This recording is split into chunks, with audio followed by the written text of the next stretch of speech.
आप भी चले जाओ उधर उधर।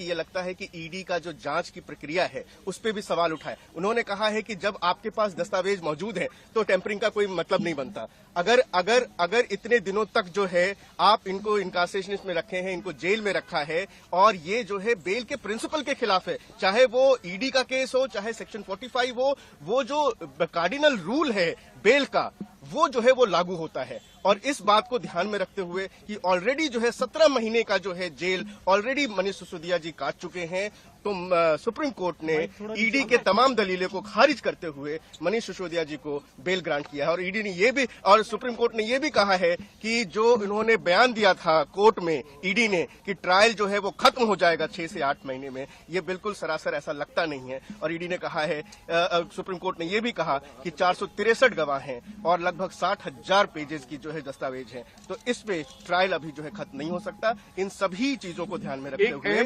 सुप्रीम कोर्ट ने ये कही कि जो अर्जियों वाली बात है जिसमें ट्रायल कोर्ट और हाई कोर्ट ने ये कहा था कि भाई जो इन लोगों की तरफ से अर्जियां दाखिल की गई आरोपियों की तरफ से उसमें देरी हुई, लेकिन सुप्रीम कोर्ट ने कहा कि जो मनीष की तरफ से अर्जियां दाखिल की गई हैं 14 ईडी के मामले में 13 सीबीआई के मामले में, वो पत्नी से मिलने फाइल पर साइन करने वाली है और मनीष की तरफ से कोई देरी नहीं की गई है ट्रायल शुरू करने में। ये ट्रायल कोर्ट के जो आदेश था कि अपीलेंट यानी कि मनीष सिसोदिया जी ने ट्रायल को डिले किया है उसको खारिज किया सुप्रीम कोर्ट ने। ये कहा कि जो भी जो एप्लीकेशंस लगी हैं वो एप्लीकेशंस पर्टिनेंट थी, वो एप्लीकेशन जरूरी थी और तभी लगाई गई थी, ट्रायल को डिले करने के लिए नहीं लगाई गई थी। और ट्रायल कोर्ट का फाइंडिंग जो है उसको डिस्कार्ड किया है। और ये भी आज सुप्रीम कोर्ट ने एक बहुत अहम बात कही है कि बेल के मामले में ट्रायल कोर्ट को और हाई कोर्ट को थोड़ा सेंसिटिव होना चाहिए ताकि जो है सुप्रीम कोर्ट में इतनी सारी बेल पिटीशंस ना आए। ये भी मनीष सिसोदिया जी के बेल ऑर्डर में सुप्रीम कोर्ट ने ऑब्जर्व एक अहम देखिए, ये सत्य की जीत हुई है और मैंने जैसा पहले से कहा कि इस मामले में कोई भी तथ्य कोई भी सत्यता नहीं थी। जबरदस्ती हमारे नेताओं को पकड़ पकड़ के जेल में रखा गया। मनीष सिसोदिया जी को 17 महीने तक जेल में रखा गया। क्या भारत के प्रधानमंत्री उनके जीवन के इन 17 महीनों का हिसाब देंगे? क्या भारतीय जनता पार्टी उनके इन जीवन के 17 महीनों का हिसाब देगी, जो शायद दिल्ली के स्कूलों को बनाने में काम आता, बच्चों को अच्छी शिक्षा देने में काम आता?